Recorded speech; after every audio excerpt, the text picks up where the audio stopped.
Hello and welcome to another Wii review with me, Dave Bignell. Today I'm reviewing the WiiWare title Defend Your Castle. And for me, this is a perfect example of what a WiiWare game should be. It's silly, it's fun, it's quite cheap, and it's a game that you can dip into for half an hour here and there in your day, or in your life indeed. So there we go. Firstly, the concept of this game. Now, as the title suggests, you have to defend your castle.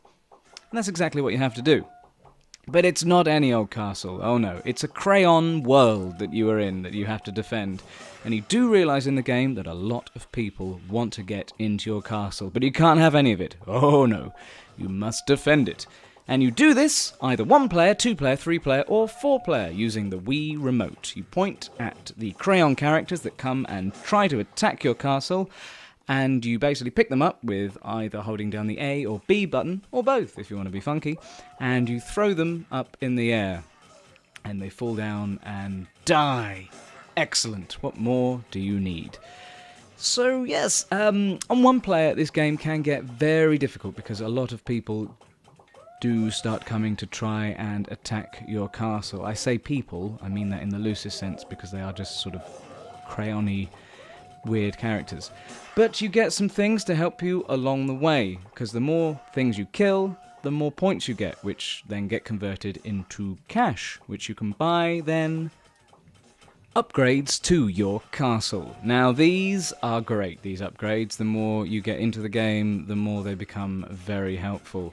Some of the upgrades include archers, which shoot out arrows to kill the crayon characters. Very, very helpful, especially, like I say, when you get lots of them coming.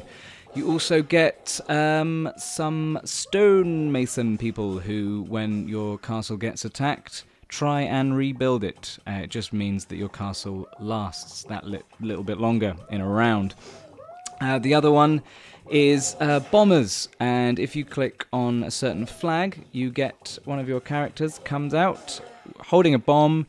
You press it, it blows up everyone. Very helpful when you've got a lot of people at your castle door. The other thing you can do is you can convert the crayon characters that are trying to attack you to be on your side. And you do this in 2 ways. Either with the Pit of Conversion, which is something you purchase quite early on.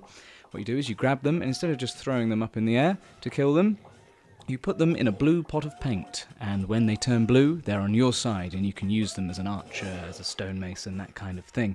And the other way is through magic, which I love the magic bit on here.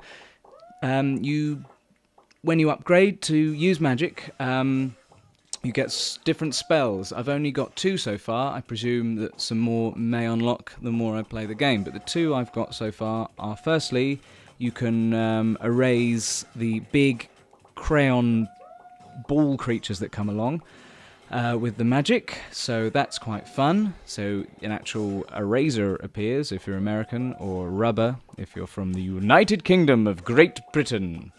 That's the full title, I believe. Yes, so that's good. And the other bit of magic that I have unlocked, as it were, is a spray can, and you can actually spray certain crayon characters and they turn blue and become on your side. So lots of different things to happen, lots of advances to be had in the game, and you can also make your castle bigger and bigger by fortifying the walls, which is quite fun sounding. The controls are very easy to pick up for this game, and I think that makes it appealing to pretty much any age that can hold a Wii remote and point it. So that opens it out to being quite interesting to lots of people. I think the game works best when you're playing with more than 1 person, because on 1 player it does get very, very hard, and after a while of flinging these things up in the air and dropping them, it does feel like your wrist's going to fall off, so you do start to have to take quite a few breaks after certain rounds. The other good thing about this game is you can save it after the end of every round, so you can just do 1 round, come back and do it another day. So there's no sort of pressure of getting it all completed in 1 go. So that's good. Another thing I like about this game is the fact that it feels very homemade, and I mean that in the best sense. The graphics are very simple, they look like crayon and they're good fun, happy, colourful ones. You get different effects happen sometimes, like rain and snow, which just makes it that little bit harder to see who's attacking you, so that's good fun. And the sound effects make me laugh an awful lot as well, because it just seems to be one person sitting in front of a microphone making noises. Let me give you an example. When someone explodes with one of the bombs, the sound effect is pretty much just someone making that noise with their mouth. And also the archers, when they fire arrows, is just someone going... But that all adds to the charm and the silliness of this game.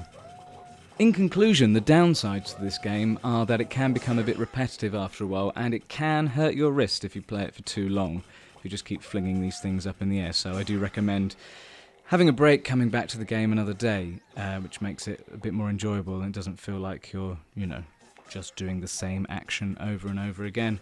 The other downside is that once you've bought everything for your castle, there's not much more you can do. The game just keeps going, and there's no more defences that you can buy, so it's a shame there's not a few more that come later on in the game.